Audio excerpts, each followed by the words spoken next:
요즘 애들 앤 헬렌 피터슨 지연 박다솜 옮김 지연이 앤 헬렌 피터슨 미국의 대표적인 온라인 미디어 버즈피드의 수석 작가이자 뉴욕타임스 기고가 텍사스 대학교에서 미디어학 박사학위를 취득하고 히트먼 대학의 초빙 교수로 임용되었다.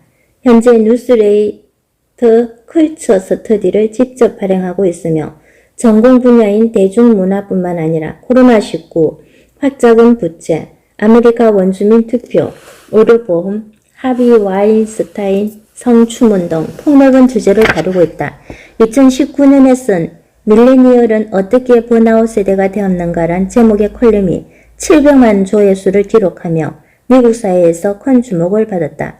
문제를 분석하고 이에 맥락을 부여함으로써 현상을 보도하고 사람들에게 이야기함으로써 세상 모든 존재가 흥미로워진다는 생각으로 글을 쓰고 있다. 옹기니 박다솜 서울대학교 언어학과를 졸업했다. 책 관찰의 인문학 죽은 숙녀들의 사회 여자다운 게 어딨어 만만찮은 여자들 불안에 대하여 매일 단어를 만들고 있습니다. 서피닝 등을 변형했다.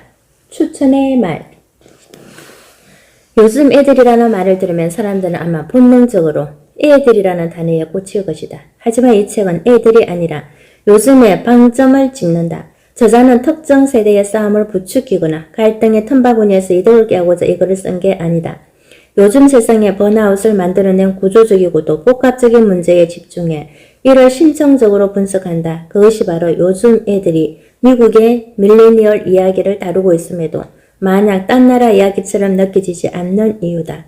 책에서 다루고 있는 내용과 글을 통해 얻는 인사이트는 우리 사회에도 충분히 적용할 수 있다. 저자가 쓴 수많은 문장 중에서 내 마음을 후벼 파는 하나의 문장은 이것이었다. 반드시 이렇게 살아야 할 필요는 없다. 이것이 모든 문제의 시작 그리고 마지막을 열어줄 열쇠다. 처음부터 마지막까지 놀라운 책이었다. 나중에 관련된 글을 쓸 때 책이 찢어질 정도로 밑줄을 그으면서 다시 볼 생각이다. 임홍태 90년생이 온다의 저자. 캠핑 가서 장작 태우며 불멍하고 싶지만 벌써 그 다음날의 피로가 걱정된다. 마음이 바빠 휴식을 제대로 취하지 못한다. 내게 필요한 것을 내 힘으로 얻지 못하면 어떻게 될까? 하지만 개인의 불안을 심리치료와 운동으로 해결하는데도 시대가 주는 불안은 다른 문제다. 모두 다 괜찮다고 말하는 유튜브와 밤을 보낸 뒤 해결되지 않는 피로와 함께 아침을 맞는 우리에게 이 책은 불안의 원인이 시대에 있으며 해방은 충분히 가능하다고 말한다. 한국의 공교육을 겪은 밀레니엄처럼 말하자면 정답은 본문 안에 있다. 서한나 사랑의 언어의 저자. 이렇게 처절하고 슬픈 책은 처음이다. 요즘 애들은 무엇이든 될 수 있다고 독려받고 자랐지만 아무것도 될 수 없었던 밀레니얼의 우울을 무참히 파고든다. 인정받기 위해 노력하다 집단 번아웃을 겪고 있는 세대에게 작가가 주는 메시지는 간단하고 강렬하다. 내가 가진 울분을 동력으로 바꿔봐. K-팝을 듣는 것 외에는 삶의 낙이 없는 늙어가는 밀레니얼은 이 지첨수를 품에 안고 눈물을 흘린다. 복길, 아무튼 예능의 저자. 밀레니얼로 불리는 요즘 애들은 녹아내린 심신으로 한심히 번아웃을 버티는 중이다. 당당하게 지치기 위해 미치기 직전까지 일해야 한다는 사실을 믿을 수 있는가? 노동력에 대해 불평하지 않는 쿨함의 실패에 연연하지 않는 열정까지 갖추라는 요구는 너무나 부당하다. 우리는 우리를 집어삼킨 거대한 가로에서 기어코 버텨내라는 무책임한 강요에서 통정과 막귀한되는 성공이 헛상임을 깨닫고 있다. 망했다는 저자의 선언에 카타르시스를 느끼는 건 우리가 실제로 망했기 때문이다. 여태까지 누구도 그 말을 정확하게 해주지 않았기 때문이다. 이 책은 너무나 요즘 애를 따와서 기성세대의 노여움을 살테지만 그것이 바로 저자가 진실을 말하고 있다는 증거다. 나는 너무나 속 시원해 신기할 지경인 이 책에서 밀레니얼로 살면서도 몰랐던 밀레니얼 세대의 절망을 보았다. 그러나 무너진 후에만 재건될 수 있는 희망도 만났다. 밀레니얼은 너무 많이 고갈되었지만 완전히 연소되진 않은 세대다. 이 책이 보다 많은 얘기에 다 밀레니얼의 누명을 벗겨주기를 그래야 밀레니얼에 관한 합당하고 근거한 논의에 불을 지피기를 바란다. 밀레니얼이 번아웃의 장작으로 소모되지 않고 세상을 밝히는 불꽃이 될 수 있기를. 정지연 젊은 ADHD의 슬픔의 작가. 요즘 애들. 최고 한늘을 쌓고 제일 많이 일하지만 가장 적게 버는 세대. 작가의 말. 우리에겐 기회가 없다. 밀레니얼에겐 기회가 없다.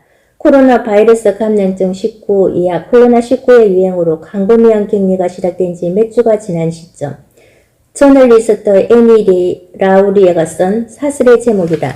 그녀는 밀레니얼 세대가 진짜로 망한 이유를 무사히 상술했다. 밀레니얼 세대는 대공황 이래 최악의 천재기의 취업시장에 들어왔다.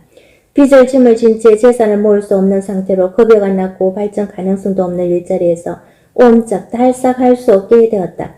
그들은 부모, 조부모, 심지어 손이 형제들마저 누렸던 재정적 안정에 결코 다다르지 못했다. 그리고 생애 주기상 소득이 정점을 찍는 시기에 다가서야 하는 지금 우리는 대침체, 미국 서브프라임 모기지 사태로 2008년 이후 찾아온 세계적 경제 침체보다 더 심한 경제적 대재앙에 직면하여 현대 미국사를 통틀어 처음으로 부모보다 가난한 세대로 살 것이 거의 확실시 되고 있다. 많은 밀레니얼에게 라우리의 사설이나 그와 비슷한 글들은 그리 새롭지 않다. 이미 알고 있던 걸 확인해 줄 뿐이다. 그렇다. 우리 망했다. 몇 년 전부터 이미 알고 있었다. 평온했다고들 말하는 2010년대 말 주가지수가 오르고 공식적으로는 실업률이 떨어졌지만 우리는 안정, 비슷한 것조차 느끼기 힘들었다. 우리가 마음 졸이고 쏙 태우며 간절히 기다려온 재정적 혹은 직업적 안정 혹은 그 비슷한 것은 가까스로 손에 잡히기는커녕 온데간데 없이 사라질 수 있었다. 우리는 이 사실을 확실히 알게 되었고 실제로 그렇게 되리라고 확신했다. 얼마나 열심히 일했던, 얼마나 오래 일했던, 얼마나 몸바쳐 일했던, 얼마나 마음을 썼던 이는 아무런 상관이 없었다. 우리를 위해 준비되는 로드맵이 가다 보면 바로 여기에 도착할 거라고 약속했던 어떻게 이 지경까지 잘못될 수 있는지 얼마나 외롭고 황망한 길인지 알아버렸으니까. 하지만 이 역시 밀레니얼에게 놀랄만한 사안은 아니다. 우리는 일자리가 혹은 일자리를 제공하는 회사가 오래갈 것이라 기대하지 않는다. 많은 사람이 언제든 빚더미에 폭풍에 집어삼키질 거란 두려움 속에 산다. 우리는 출산과 육아에서 사랑하는 이와의 관계에서 삶의 재정 문제에서 일종의 평형 상태를 유지하고자 고투하다가 결국 나가떨어지고 만다. 그렇게 우리는 불안정에 길들여졌다. 미국을 포함 전 세계의 수백만 인구와 그들의 공동체 속에서 불안정은 삶의 방식 중 하나로 수십 년째 작용해왔다. 빈곤하게 사는 것, 난민으로 사는 것 역시 불안정한 상태에 길들여지는 것이다. 그렇다면 밀레니얼의 불안정과 빈곤한 난민의 불안정의 차이는 무엇일까? 밀레니얼, 특히 백인 중산층 밀레니얼은 자신의 불안정한 상황에 놓일 수 있다는 서사를 믿지 못하게끔 길러졌다. 앞선 세대처럼 우리도 능력주의와 예외주의를 먹고 자랐다. 우리 모두는 각자 흘러넘치는 잠재력을 품고 있으며 그 잠재력을 일깨우는 데 필요한 건 오로지 노력과 전념뿐이라고 믿었다. 열심히 노력하며 현재 인생에서 어떤 지위에 있던 결국엔 안정성을 쟁취할 거라고 믿었다. 코로나19가 유행하기 오래전부터 이미 밀레니얼 세대는 이 서사가 얼마나 공허하고 심한 환상적이지 받아들이기 시작했다. 아이들과 동료들에게 뉴욕타임스 사설가 자기계발서에서 이 판타지를 계속 들려주는 이유도 이해하게 되었다. 이 이야기를 그만두며 망가진 게 아메리칸들은 뿐만이 아니라 미국이라는 나라 자체라는 걸 인정하는 셈이니까. 우리가 입에 달고 사는 미국이 기회의 땅이자 자유로운 세계 초강 대국이라는 후렴구는 결론적으로 틀렸다. 누군가에게 이 깨달음은 무척 당황스러울 것이다. 그러나 우리가 사는 세상을 백인, 중산층, 시민권자라는 특권 없이 살아온 사람들에게 세월 것 하나 없는 말이다. 미국이 얼마나 망가졌는지를 이제야 자각하는 사람들이 있다. 반면 평생 이 사실을 알고 한탄해온 사람들도 있다. 팬데믹의 한가운데 이 글을 쓰고 있는 지금 코로나19가 위대한 정리자라는 사실은 분명해졌다. 코로나19는 당신 인생에서 무엇이 중요하고 누가 중요한지, 무엇이 필요하고 무엇이 욕구인지, 누가 남을 생각하고 누가 자기 생각만 하는지 명확하게 정리해 주었다. 필수 인력, 딱지가 붙은 노동자들이 실은 소모품처럼 취급되어 왔다는 사실을 투명하게 보여주었다. 수십 년 동안 지속된 구조적인 인종차별은 같은 병에 대한 취약성인 인종에 따라 다르다는 통계 결과를 통해 실제하는 것으로 드러났다. 현재 연방 정권이 얼마나 부적격한지, 오랜 기간 구축되어 온 과학에 대한 불신이 어떤 위험을 초래하는지, 오르장비 생산업의 이익을 최우선하는 민간기업의 경영 방식을 허가한 것이 어떤 한계를 가져왔는지 알려주었다. 우리의 의료체계는 망가졌다. 우리의 구호 프로그램은 망가졌다. 우리의 진단 역량은 망가졌다. 미국은 망가졌고 우리도 함께 망가졌다. 코로나19가 처음 중국에서 유행하기 시작했을 때 나는 이 책을 마무리하고 있었다. 도시들이 봉쇄되기 시작할 점 편집자와 나는 바이러스 유행에 동반되는 심대한 감정적, 경제적, 물리적 변화를 이 책에서 어떻게 다루면 좋을지 고민에 들어갔다. 모든 장에 헬스를 끼워 넣어 이런 새로운 변화들을 조금이나마 염두에 둔 채 쓴 척하고 싶지는 않았다. 그건 무척 어려운 데다 더 이상하고 거짓되게 느껴질 테니까. 그 대신 나는 독자들에게 이 책의 모든 주장, 모든 일화 변화에 대한 희망을 더 정복시키고 가정에서 읽어달라고 청하고 싶다. 우리의 일터는 전에도 시궁창이었고 불안정했다. 지금은 더욱더 시궁창이고 불안정하다. 육아는 이전에도 필요했지만 지금은 더 필요한 일처럼, 완벽하기는 아예 불가능한 일처럼 느껴진다. 끝없이 일해야 한다는 느낌, 24시간 내내 터져나오는 뉴스들이 내면을 질식시킨다는 느낌, 지칠 대로 지쳐 진정한 영화나 휴식 혹은 그 비슷한 것에도 접근할 수 없는 느낌 또한 그러하다. 다가올 몇 년 동안 우리가 겪을 코로나19의 여파에도 밀레니얼 세대와 번아웃의 관계, 연로를 지피는 불안정은 변함없을 것이다. 그나마의 변화라면 번아웃이 우리 세대의 정체성에 더 깊게 뿌리내린다는 점 정도겠지. 하지만 낙담할 필요는 없다. 난 이 책에서 반복해 주장할 것이다. 우리의 삶에 반드시 이룰 필요는 없다. 이 사실도 변하지 않을 것이다. 앞서 이야기한 느낌들에 대해 행동을 취하려면 우리에게 필요한 조건은 딱 하나다. 반박 불가능한 중심점. 단지 반성에 머무르지 않고 이번 팬데믹이 우리에게 준 명확한 사실들과 그 뒤에 남을 자네들을 이용하는 것이다. 이는 새로운 일상을 디자인한 새로운 삶의 방식을 건설할 기회다. 문자 그대로의 유토피아를 이야기하는 게 아니다. 내가 말하고자 하는 건 일가 개인적 가치와 이윤 동기에 대한 새로운 사고방식, 우리 각각이 의미 있는 사람이라는 실제로 필수적이며 보살핌과 보호를 받을 가치가 있는 사람이라는 급진적인 생각이다. 우리는 우리의 업무 역량 때문이 아니라 단지 우리 존재만으로도 가치 있다. 만일 당신이 이 생각을 너무 가격하다고 여긴다면 나는 어떻게 당신이 타인에게 관심을 갖도록 만들 수 있을지 모르겠다. 라우리가 표현했듯 밀레니얼에게 기회가 없다는 건 사실이다. 적어도 현재는 그렇다. 그렇지만 이 지독한 얘기는 다수의 X세대와 베이비붐 세대에게도 해당되며 Z세대에 이르러서는 더 나빠질 것이 불보듯 뻔하다. 이번 팬데믹이 우리에게 보여준 대단히 중요하고도 명확한 사실은 망가지고 실패한 게 단지 하나의 세대가 아니라는 거다. 망가진 건 체제 자체다. 머리말. 번아웃을 겪고 계신 것 같아요. 버즈피드에서 내 원고를 담당하는 편집자가 화상통화 중에 매우 친절한 목소리로 말을 꺼냈다. 며칠 휴가를 내시는 게 어때요? 솔직히 나는 그 말에 모욕감을 느꼈다. 나는 대답했다. 번아웃에 빠진 게 아니에요. 다음 글의 주제를 정하려고 고민하고 있을 뿐이에요.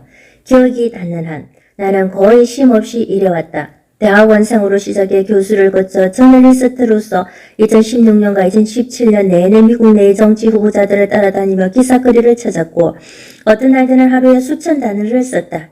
지난 11월에는 텍사스 총기 난사 사건 생존자들을 인터뷰한 뒤 유타의 한 작은 마을에서 일주일을 보내며 일부 다처제에서 도망쳐 나온 여성 수십 명의 사연을 들었다. 내 일은 매우 중요했으며 무척 즐겁기도 했다.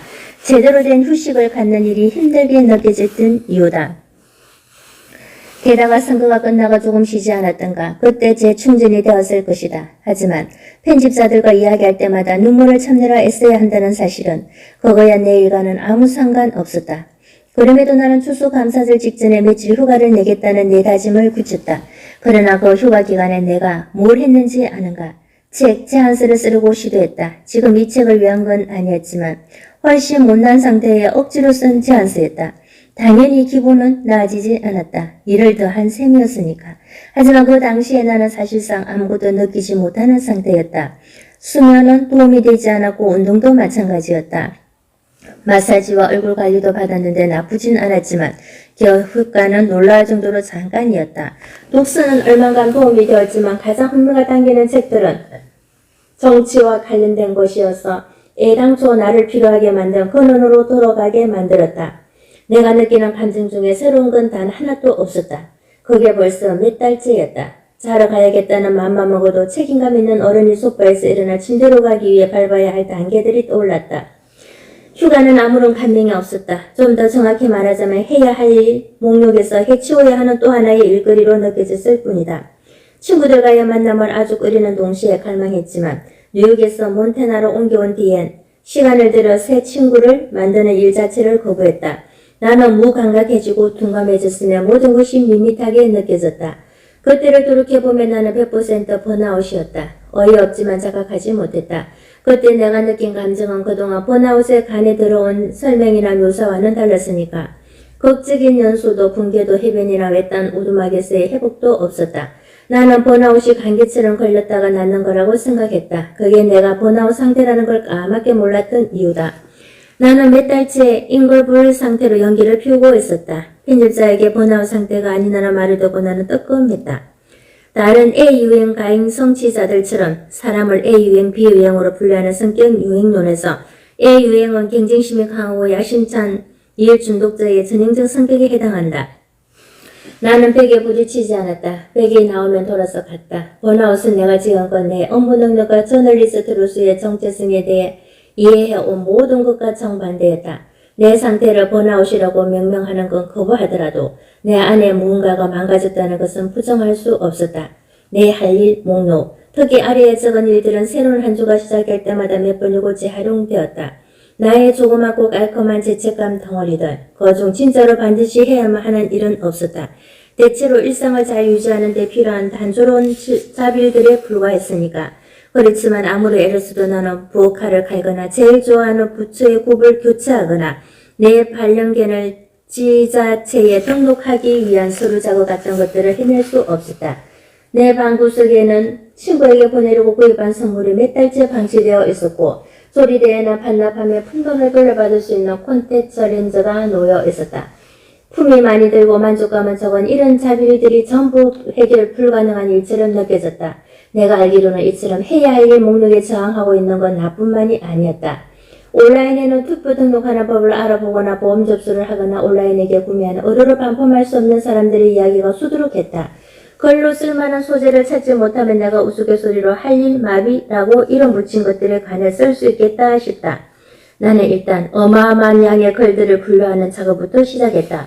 대부분 밀레니얼이 필진으로 천대의 밀레니얼 사용자를 타깃으로 한 후에 사이트에 올라온 어른되기, 부모의 영역에 속한다고 얘기했던 일들을 스스로 해내는 것에 대한 두려움 또는 해냈다는 뿌듯함을 묘사하기 위해 만들어진 단어에 일상적 스트레스에 관한 글들이었다. 어떤 글의 표현을 빌리자면 현대의 밀레니얼은 대체로 성년기를 존재의 상태가 아니라 행동의 연속으로 여긴다. 그리하여 어른되기는 동사가 되었다. 어른되기의 일부는 할 일 목록 맨 끝의 일들까지도 처리하는 것이다.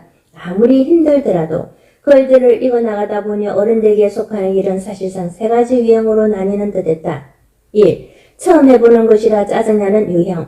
세금 납부, 학교 밖에서 친구 사귀기. 2. 어른이 되는 것은 하나도 재미없는 곳에 돈을 써야 하는 일임을 알게 만드는 유형. 진공 청소기, 잔디 깎는 기계, 면도기 구입. 3. 단지 짜증나는 걸 넘어 시간을 잡아먹고 쓸데없이 복잡한 유형, 심리치료사 찾기, 의료비 변제, 청구서 접수하기, 케이블 TV 서비스 취소하기, 헬스장 끊기, 학자금 대출 통합하기, 주에서 지원하는 프로그램의 혜택을 받을 수 있는지, 어떻게 받을 수 있는지 알아보기, 어른되기, 나아가 해야 할 일 목록을 완료하는 것이 어려운 까닭은 현대 세상에서 사는 일이 그 어떤 시대보다도 쉬운 동시에 헤아릴 수 없이 복잡했으다. 이 틀을 통해 보니 내가 해야 할 일 목록에 붙박아 놓은 일들을 기피해왔던 이유가 뚜렷해졌다. 우리에게 매일 해야만 하는 일들의 목록이 우리의 정신적 에너지가 제일 먼저 할당돼야 하는 영역이 있다. 정신적 에너지는 유한하다. 아니 척 하려고 애쓰다 보면 그때 번아웃이 찾아온다. 그러나 내 번아웃은 단순히 하지 않은 일들의 총합이 아니라 그 이상이었다. 솔직히 말하면 불편할 정도로 정말로 솔직해지자면 그 일들은 훨씬 더 큰 병에 속하는 형체가 매우 뚜렷한 지표였다. 잘못된 건 단순히 내 일상이 아니었다. 내 성년기의 대부분이 어딘지 모르게 점점 더 잘못되어 가고 있었다. 사실 중요한 건 그 모든 자비리, 나를 비롯한 젊은이들이 궁극적 과업을 방해하고 있다는 점이었다. 우리의 궁극적 과업이란 바로 계속 일하는 것이다. 계속 일해야 한다는 걸 우린 어디서 배웠을까? 학교에서 배웠다. 나는 왜 계속 일했을까? 직업을 갖지 못할까봐 두려워서였다. 직업을 얻은 뒤에도 쉬지 않고 일한 까닭은 뭘까? 얻은 직업을 잃을까봐 두려웠다. 노동자로서의 내 가치와 인간으로서의 내 가치가 아주 곤란할 지경으로 뒤엉킨 시기였다. 나는 불안정함이라는 느낌을, 내가 지금껏 노력을 쏟아온 목표가 하루아침에 사라질 수 있다는 느낌을 떠질 수 없었다. 노력하기만 하면 모든 게 잘 될 거라는 어릴 적부터 믿어온 생각과 화합시킬 수도 없었다. 그래서 나는 읽어책 목록을 만들었다. 빈곤과 경제적 불안정이 어떻게 우리의 의사결정력에 영향을 미치는지 알기 위해서였다. 먼저 학자금 대출과 주택 소유와 관련된 구체적인 경영 분석을 조사했다. 80년대와 90년대에 유행했던 집중양육, 육아가 자유롭고 비구조적인 노래에서 조직된 활동 스포츠 리그로의 변화와 어떻게 관계되어 있는지 살펴봤다. 하나의 틀이 서서히 윤곽을 드러내기 시작했다. 나는 그 틀을 내 삶에 직접 갖다 대고 억지로라도 나 자신의 역사를, 그리고 내가 내 삶을 서서한 방식을 제고해 보았다. 나이든 나와 달리 밀레니얼스러움의 절정에서 학업적으로나 재정적으로나 더 경쟁적인 환경에서 자란 발련자와 긴 산책길에 올라 의견을 교환했다. 내 아동기와 그의 아동기 사이에 짧은 몇 년 동안 무엇이 변했는가? 우리 부모들은 격을스럽게 삶의 모든 영역을 집어삼키는 일이라는 개념을 어떻게 모범삼아 홍보했는가? 우리는 여가의 목적이 무엇이라고 생각하는가? 대학원에서는 어떤 일이 일어났기에 나의 워커홀릭 경향이 가중되었는가? 나는 왜 크리스마스 학위 논문을 쓰면서 기분이 좋았는가? 나는 이 모든 질문에 답해보고자 글을 쓰기 시작했고 멈출 수 없었다. 초고가 점점 불어났다. 3,000단어에서 7,000단어로 이었고 1만 단어로 하루에 4,000단어를 쓰고서도 아무것도 쓰지 않은 느낌이었다. 나는 너무나 친숙하고 보편화된 나머지 더 이상 문제라고 인식조차 못하게 된 어떤 상태의 형체를 부여하고 있었다. 지금까지 내 인생이 거지 이 모양이라고 생각했다. 하지만 이제는 내 인생을 묘사하기 위한 언어를 걸어보고 있다. 내가 쓰는 글은 노동이나 할 일 마비나 나의 개인적 번아웃에 대한 것이 아니었다. 내가 자란 세계, 내가 대학에 지원하고 취업을 시도한 맥락, 대공황 이래 최악의 경제 붕괴 속에서 살아간다는 현실, 빠르게 퍼져나가 자리 잡아버린 디지털 테크놀로지와 SNS, 이들의 시대의 고요한 노동감과 불안과 탈진에 관한 글이었다. 요컨대 밀레니얼 세대로 사는 것에 대한 글이었다. 아무리 달려도 도달할 수 없는 곳. 번아웃은 1974년 정신과 의사 허버트 프로이덴버거에 의해 가루의 결과로 신체적 혹은 정신적 붕괴를 겪는 환자들에게 처음으로 진단되었다. 번아웃과 탈진은 관련이 있긴 하지만 실질적으로는 다른 범주에 속한다. 탈진은 더 이상 나아갈 수 없는 지점에 다다르는 걸 의미한다. 번아웃은 그 지점에서 며칠 동안, 몇 주 동안 또는 몇 년 동안 더 나아가라고 스스로 몰아붙이는 걸 의미한다. 번아웃의 한복판에서는 고단한 과제에 뒤따르게 마련된 성취감이 영영 오지 않는다. 번아웃에 수반되는 탈진은 완성 상태에 대한 강렬한 혈망과 그 상태에 도달할 수 없다는 잠재울 수 없는 요구나 불안이나 방해물이 반드시 발목을 잡을 거라는 고통스러운 감각을 결합시킨다. 번아웃 전문 정신분석가 조시 코언은 이처럼 적고 있다. 모든 내적 자원을 소진하고도 그와 무관하게 전진해야 한다는 초조한 강박에서 벗어날 수 없을 때 번아웃을 느낀다. 번아웃은 잠을 자고 휴가를 가도 진정으로 틀어버릴 수 없는 무딘 탈진의 감각이다. 가까스로 머리를 수면 위에 내놓고 있지만 아주 사소한 변화 하나가 질병, 자동차 고장, 망가진 온수기가 당신과 당신 가족을 저 깊은 물속으로 가라앉힐 수 있음을 아는 것이다. 끝이 보이지 않는 해야 할 일들로 납작해진 인생이다. 스스로가 신체 기능이 창작된 노동 로봇으로 최적화됐다는 느낌을 당신은 아무리 최선을 다해 무시하려 해도 떨쳐낼 수 없다. 코언이 표현했듯이 당신의 정신이 잿더미가 된 기분이 그러하다. 코언은 번아웃에 대한 글에서 신중하게 그 선주에 주목한다. 그가 멜랑콜리한 염세라고 부르는 그것은 전도서에 적혀 있으며 히포크라테스에 의해 진단되었다. 르네상스 시대에는 쉼없는 변화의 느낌을 동반한 당혹감이라는 정상을 가진 고질병이었다. 1800년대 말에는 신경쇠와 신경소진이 현대 산업시대 생활의 속도와 압박에 지친 환자들을 괴롭혔다. 그러나 번아웃 정성은 전적으로 새로운 건 절대 아니다. 그러나 우리 시대의 번아웃은 그 강도와 만연함의 격이 아예 다르다. 소매업에 종사하며 변덕스러운 스케줄 속에서도 짬을 내어 오후 택시를 몰고 어떻게든 아이 맡길 때를 찾아야 하는 사람들이 번아웃에 빠진다. 고급 케이터링 점심 식사와 무료 세탁 서비스를 누리며 통근에 70분을 쓰는 스타트업 종사자도 번아웃에 빠진다. 강의 4개를 연속으로 수업하고 10건을 지원받아 끼니를 해결하면서 종신 교수적으로 이어질 만한 일자리를 찾기 위해 논문 제출에 애쓰는 학자도 번아웃에 빠진다. 건강보험이나 유급 효과 없이 스스로 정한 스케줄에 따라 일하는 프리랜서도 번아웃에 빠진다. 이렇듯 만연한 번아웃은 2019년 5월 성공적으로 관리되지 못한 만성적인 직장 스트레스에 기인한 직업적 현상으로 세계보건기구로부터 공식 인정받았다. 번아웃은 가면 갈수록 밀레니얼 세대에선 더더욱 단순한 일시적 병증이 아니다. 번아웃은 우리 시대의 상태다. 밀레니얼이 이 현상을 제일 예리하게 느끼고 있는 건 어떤 면에서 너무 당연하다. 밀레니얼 세대는 흔히 학렬 미달 대학생, 무리로 묘사되지만 사실 지금 우리는 대단히 변덕스럽고 불안 가득한 성인기를 살아가고 있다.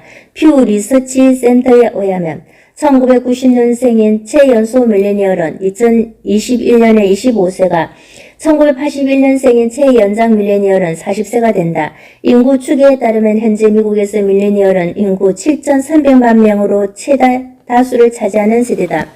우리는 이제 첫 직장을 구하던 시기를 지나 다음 단계로 나아가려 노력하고 있으며 현재 직장에서 임금 상한선에 직면해 있다. 학자금 대출을 갚아나가면서 자녀를 위한 저축 방법을 알아보고 있다. 하늘 높이 치솟는 집값과 양육비, 의료보험료 사이에서 균형을 잡고 있다. 세계적으로 살아보려 아무리 열심히 애써도 이미 빠듯한 살림살이의 허리띠를 더 졸라매려 노력해도 성년기에 주어지리라 기약했던 안정성, 찾아올 기미조차 없다.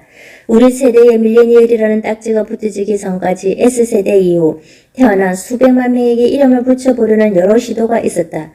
그 이름들을 살펴보면 대중의 상상 속에서 우리가 어떻게 정의되어 왔는지 감이 온다.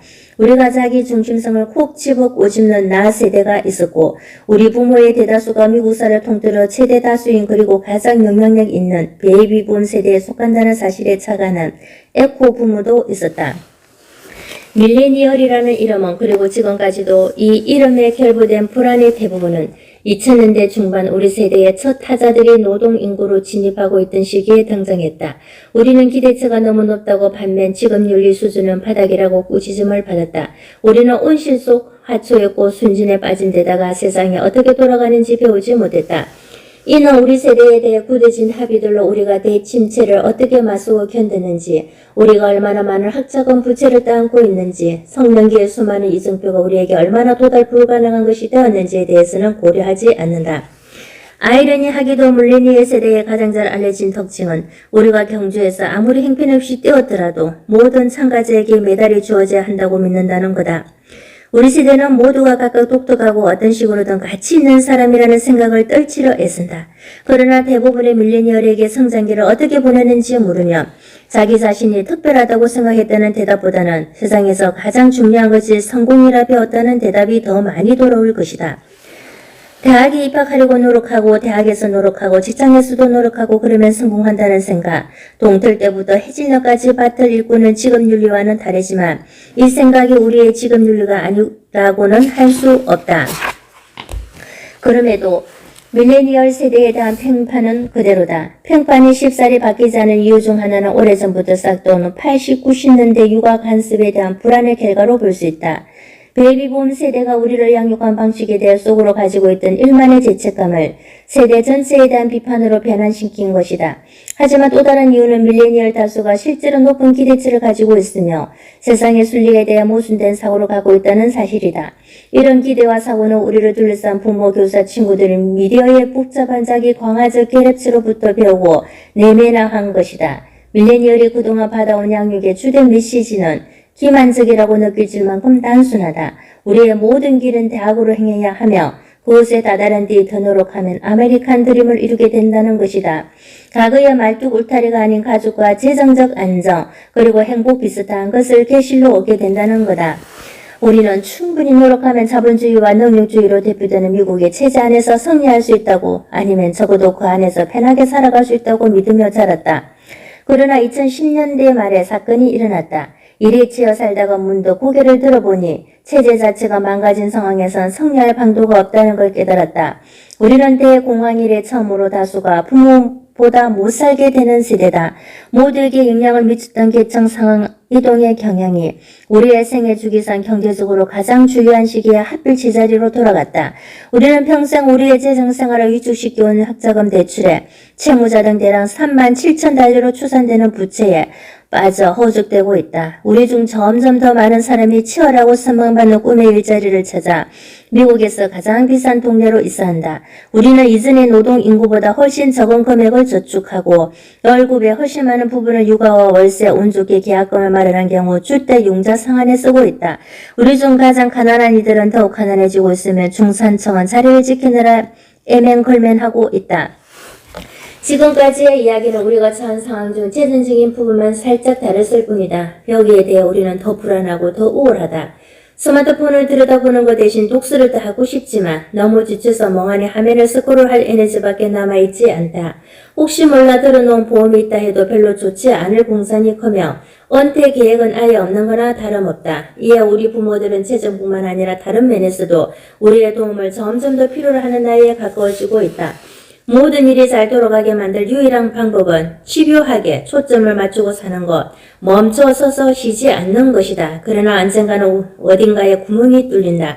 우리에겐 학자금 대출이 남았지만 그게 다가 아니다. 경제 침체를 겪고 있지만 그게 다가 아니다. 좋은 일자리가 부족하지만 그게 다가 아니다. 문제는 우리가 모든 면에서 흘러내리는 모래 위에 견고한 토대를 지으려 애쓰는 기분이 든다는 점이다. 사회학자 엘리 크리넨버거가 표현했듯 취약점이 공기 중에 감도는 느낌이다. 밀레니얼은 자신이 영원히 일하며 살 것이고 죽을 때까지 학자금 부채를 갚지 못할 것이며 아이를 키우느라 돈을 탕진해 물려줄 재산이 없는 채로 세계적 대재앙에 휩쓸려 죽을 거라 예측되는 현실을 받아들이며 산다. 과장처럼 들릴지도 모르겠다. 그러나 이게 뉴노멀, 새로운 정상임의 이런 종류의 감정적, 신체적, 재정적 불안정의 한복판에서 개개인은 그 아이의 압도적인 무게를 짊어지고 살아가야 한다. 교회부터 민주주의까지 과거의 사람들을 쥐다고 안정을 주었던 사회제도 대부분이 우리를 실망시키는 현실마저 더욱 불안하게 만든다. 우리와 우리 가족의 삶을 질서정연하게 유지하기가, 안정적인 재정 능력을 갖추기가, 미래를 대비하기가 그 어느 때보다도 힘들다. 까다롭던 못해 종종스러운 모순되는 기대들을 고수하도록 요청받기 때문에 한층 더 힘들다. 우리는 열심히 일해야 하지만 워라밸, 워커 앤 라이프 밸런스를 잘 잡고 있다는 분위기도 함께 풍겨야 한다. 우리는 아이에게 대단히 세심한 어머니여야 하되 헬리콥터 부모가 되어서는 안 된다. 남자들은 아내와 동등한 반려관계로 지내면서도 남성성을 유지해야 한다. SNS에서 자기 브랜드를 구축해야 하지만 삶을 진정성 있게 꾸려나가야 한다.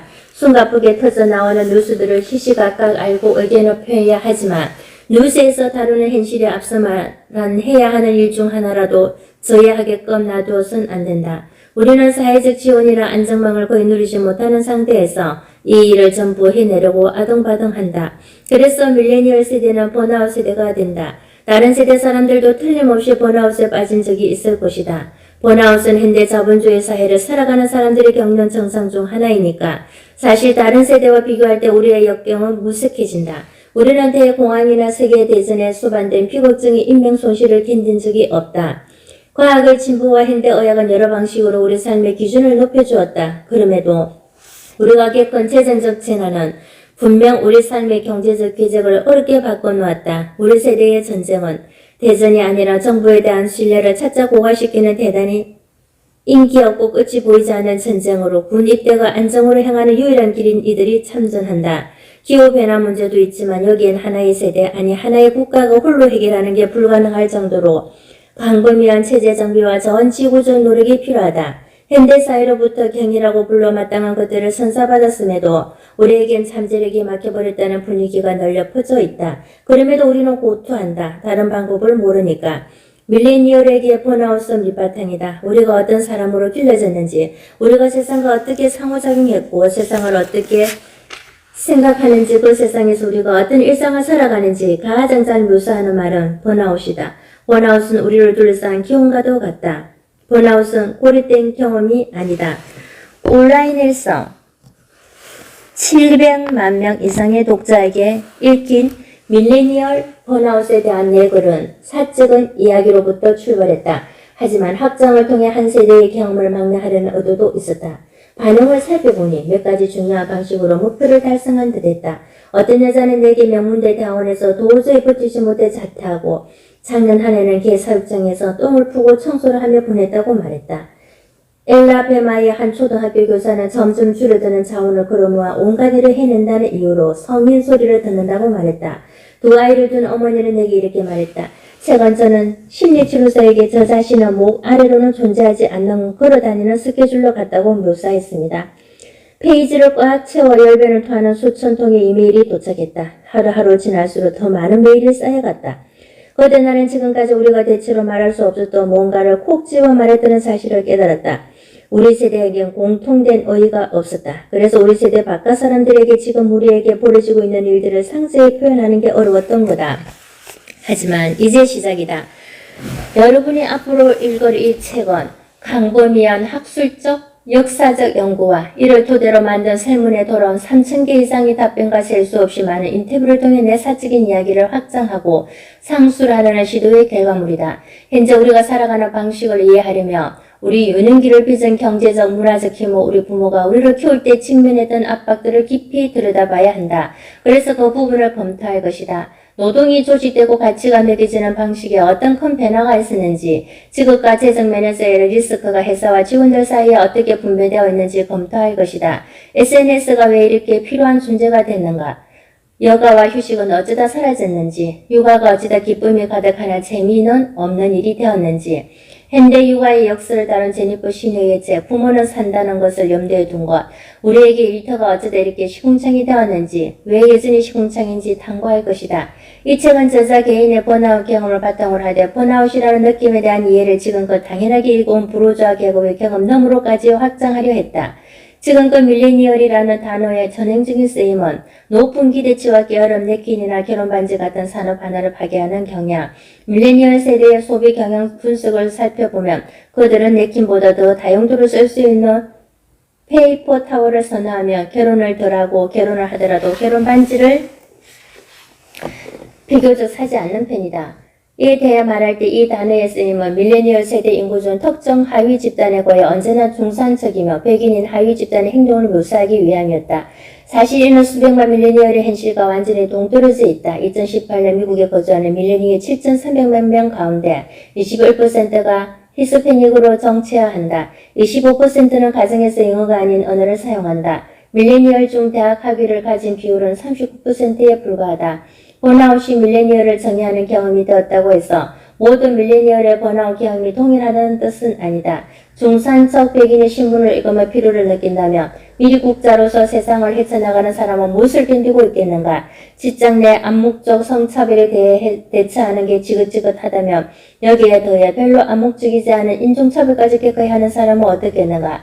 기성세대가 읽어놓은 재정적 성과에 접근할 수 없는 사람의 번아웃은 어떻게 다른가? 가족 중 처음으로 대학에 진학한 사람에게 학자금 대출의 부담은 얼마나 더 쓰라리게 다가오는가?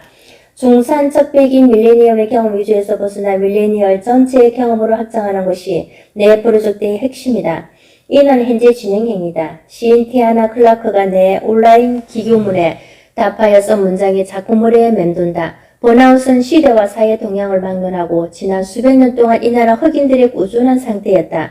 많은 백인 미국인이 경제적 안정을 되찾고자 노력해온 반면 흑인 미국인들에게 이런 종류의 안정은 늘 손에 넣을 수 없는 것이었다. 사회학자 트리시 맥밀런 코템이 명쾌하게 표현했던 오늘날 경제에서는 테크 업계의 일자리와 민간 자본을 유치하고 전국적인 인지도를 높이려 경쟁 중인 번창한 도시에서조차 계층 상승을 이뤄내는 일이 1962년만큼이나 어렵다. 1962년은 워싱턴 행진에 벌어진 해다. 쿠텀은 설명한다. 당시 흑인 미국인들은 백인 미국인들에 위해 아껴놓은 기회에 접근하지 못하도록 자신들을 법적 인종분리와 사회적 낙인 앞에서 몸을 아끼지 않고 분투했다. 2020년 흑인 미국인들은 대학, 직장, 공립학교, 주거지, 교통수단, 선거정치 등 기회를 향하는 주요한 오르막길에 법적으로 접근할 수 있다. 하지만 다른 모두와 마찬가지로 고군분투하고 있음에도 내보일 만한 성과는 별로 없다. 한 2세대 중국인 이민자는 내게 보낸 메시지에서 어릴 적 불안이나 우울 같은 단어를 집에서 한 번도 듣지 못했다고 했다. 부모님은 다른 누구보다도 백인들을 우선시하는 사회에서 안정적인 일을 찾으려 애쓰며 처음 캐나다로 이주한 사람들이 훤히 그릇듯 우울을 느꼈습니다. 하지만 그때 제가 들은 단어는 척후, 괴로움을 삼키다와 생칭, 성품이었습니다. 하지만 제가 번아웃에 빠지고 우울해지고 불안을 느낄 수 있다는 사실을 받아들이는 지금까지의 과정은 험난했습니다. 푸 리서치 센터의 한 연구에서는 세대 간 학자금 부채와 주택 소유의 차이를 조사했다. 통계를 통해 한 세대 전체를 살펴보면 미처 알려지지 못한 또 다른 이야기가 등장하기 마련이다. 밀레니얼 전체 인구의 학자금 부채가 급증했지만 흑인 미국인들 그 중에서도 특히 이혼을 지나치게 추가한 대학에 다닌 이들의 부채가 폭등했다. 2004년 학생들이 신청한 학자금 대출 상황을 조사한 최근 연구에 의하면 2015년 시점에 백인 채무자는 21.4%, 흑인 채무자는 48.7%가 채무를 불이행했다. 이는 중대한 통계적 차이지만 거의 이상하기도 하다. 밀레니엄의 스스로의 또 다른 버전이 있다는 뜻이다. 서로 다른 유형의 밀레니얼들은 번아웃으로 가는 길 역시 각자 다르게 경험했다. 계급, 부모의 기대, 지역, 문화적 공동체 등 특정 부분이 각각 다르기 때문이었다. 결국 세대 정체성의 아주 많은 부분은 거대한 문화적, 기술적, 지적학적 사건이 벌어진 시점과 연관되어 있다. 예를 들어 나는 대학 시절에 비비타러 카메라로 사진을 찍고 몇 주 뒤 사진을 인화하며 시간을 보내곤 했다. 그러나 또 다른 많은 밀레니얼들은 대학과 성능기가 무엇인지 알아가는 동시에 페이스북과 온라인에서 자신을 표현한다는 게 어떤 의미인지 탐색해야 했다. 어떤 밀레니얼에게 9.11 테러는 쉽게 이해할 수 없는 추상적인 사건으로 남아있지만 또 다른 밀레니얼에겐 종교 혹은 인종 정체성으로 인해 몇 년씩 이어지는 괴롭힘과 의심을 견뎌야 했던 계기이기도 하다. 대침체 이야기를 빼놓을 수 없다. 나이 든 밀레니얼 나는 은행에 대한 긴급 구제와 압류가 일어나기 시작했을 때 이미 대학원생이었다. 그러나 나보다 어린 밀레니얼은 고등학교나 대학을 졸업하자마자 재정 위기 속으로 직행해야 했고 훗날 우리 세대가 대대적으로 비웃음을 산 결정을 어쩔 수 없이 내려야만 했다. 바로 부모의 집으로 돌아가는 것이다. 같은 시기 수만 명의 밀레니얼은 부모가 일자리와 자녀들을 키운 집과 은퇴 자금을 잃는 걸 지켜보았다. 그들에게 부모님 댁으로 돌아가는 건 전부 다 어려워지거나 혹은 아예 불가능해졌다. 밀레니얼에게 대침체란 경험은 자신에게 안정망이 있어 얼마나 다행인지 깨닫는 시기였다. 한편 안정망이 없으면 얼마나 멀리까지 추락할 수 있는지 깨닫는 계기이기도 했다. 따라서 우리가 밀레니얼에 관해 말할 때 무엇을 꺼내놓을지는 이를 이야기할 사람이 누구냐에 달렸다. 지금까지 겪은 사건들과 그로 인한 여파는 우리를 지금의 우리로 만들었다. 그러나 한편으로는 우리를 각자 다른 사람으로도 만들었다. 이 책은 어떤 밀레니얼의 경험도 완전히 다루지 못한다. 중산층 백인의 경험조차도 그렇다. 책임을 회피하려는 게 아니다. 한계를 인정하는 것이다. 이 책은 대화의 시발점이자 더 많은 이야기로의 초대다. 불행을 전시하고 비교하려는 목적이 아니다. 우리가 타인을 위해 할 수 있는 가장 관대한 일은 타인이 어떤 경험을 했는지 알아보는 데 그치지 않고 진심으로 그 경험을 이해하는 것이다. 요컨대 남의 번아웃을 인정한다고 해서 당신 자신의 번아웃이 퇴색되는 건 아니라는 말이다. 이 책을 쓰면서 나는 누군가의 번아웃을 지휘하지는 못했다. 하물며 나 자신의 번아웃조차도 그렇다. 그러나 명확해진 사실 하나가 있다. 번아웃은 개인의 문제가 아니라는 것이다. 번아웃은 사회적 문제다. 생산성, 앱, 블랙, 저널, 마스크팩, 피부관리, 망할 놈의 오버나이터, 오트밀 따위로 치유되지 않는다. 우리가 이런 치우치게 걸리는 건 우리 힘으로 이겨낼 수 있는 일처럼 보이기 때문이다. 몇 가지 규율과 새 앱, 더 나은 이메일 정리법 또는 식사 준비에 대한 새로운 접근법만 다하면 우리 삶이 다시 중심을 잡고 기반을 다질 수 있다고 미디어가 쉽게 장담하기 때문이다. 하지만 이건 버려진 상처에 반창고를 붙이는 정도에 불과하다. 일시적 추리로 멈출지 몰라도 반창고가 떨어지는 기분은 더 가라앉을 것이다. 이 싸움을 시작하려면 우선 밀레니얼의 번아웃이 매우 구조적인 문제임을 이해해야 한다. 쉽게 써먹을 수 있는 인생 꿀팁이나 당신의 시궁창 인생을 고운하게 약속하는 제가 문제 해결을 지연시킬 뿐이다. 앞으로 나아가기 위한 유일한 방법은 우리 자신을 우리의 번아웃에 기여한 체제들을 명징하게 보여주는 어이와 틀을 창조하는 것이다. 대단한 성과처럼 보이지 않을 수 있다. 하지만 이것은 꼭 필요한 시작이자 인증이자 선언이다. 반드시 이렇게 살아야 할 필요는 없다.